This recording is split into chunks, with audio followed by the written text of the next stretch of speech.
et suite au coup de théâtre inattendu, c'est-à-dire que l'emplacement n'était pas bon. Donc il a fallu rallonger le châssis. Donc la suite des festivités, ça va être de souder l'extension de 11 cm au niveau des 3 tubes arrière. Donc les tubes ont été manchonnés, hein. Il y a tube intérieur et tube extérieur, avec un cordon de soudure de chaque, sur tout le pourtour. Donc pour faire ça, il va falloir déjà vider le réservoir d'essence.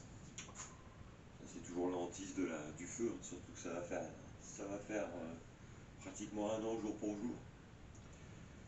Il m'est arrivé la mésaventure l'année dernière, donc je ne pourrais pas reproduire 1 an après la même chose.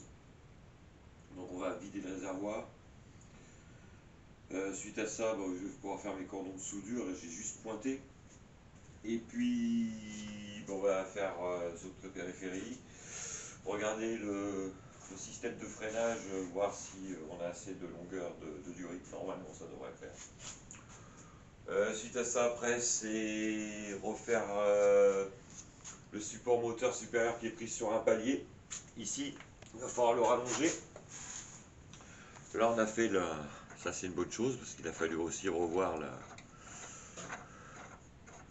le réglage du tension de la chaîne. Voilà, clac. Donc ça, c'est une bonne chose. Suite à ça, il va falloir aussi s'occuper du pot d'échappement. Merci Maud. Le retourner, retourner le support, le faire descendre un peu plus. Et puis après, qu'on aura fait tout ça, on s'est rendu compte aussi d'une chose, c'est que le tableau de bord, il est à reprendre complètement. Il tapait dans le pavillon avant, dans le support de pare-brise avant, donc ça c'est pas bon, donc il va falloir refaire un système, on va voir. Bon, ça c'est du détail, mais c'est du détail qui va prendre du temps. Suite à ça, avec Gérard, toujours le fidèle Gérard, on va s'occuper aussi de la fixation. On a commencé à regarder la fixation de la carrosserie sur le châssis, sont un truc démontable. Après, il va falloir, donc après la fixation de la carrosserie, quand elle sera fixée, il va falloir retracer l'ouverture de porte, ici. Et puis, carrément, il y a la disqueuse tout doucement, là, même. Ici. Voir comment on va faire le système. Bon, normalement, je vais pouvoir rentrer. Je ne sais pas encore si je vais faire un arceau à l'intérieur. Je ne sais pas.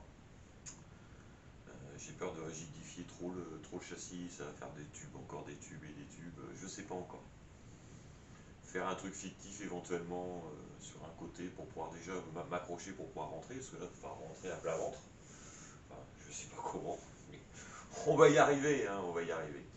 On va y arriver, mais c'est un vaste chantier. Hein. Pour comparer avec l'Alpinette, je crois que c'est le projet le plus dur que j'ai eu à faire. La motorisation complique beaucoup de choses. Par contre, derrière, ça va être génial, quoi. Ça va être super parce que c'est quelque chose d'atypique. C'est ce que je voulais. Donc, il y a encore du taf. Bon, il nous reste encore, avant fin mai, il nous reste 6 mois. 5 mois et demi, on va dire. 5 mois et demi, donc ça devrait faire. Malgré tout, il reste encore pas mal. Là, j'ai calculé un peu, on est à plus de 2000 heures de boulot entre le châssis et la carrosserie. Bon, la carrosserie a encore du boulot, mais il y en a moins qu'il y en a à faire, ça c'est clair. À voir. Donc voilà, la suite de nos aventures. Prochain numéro. Salut!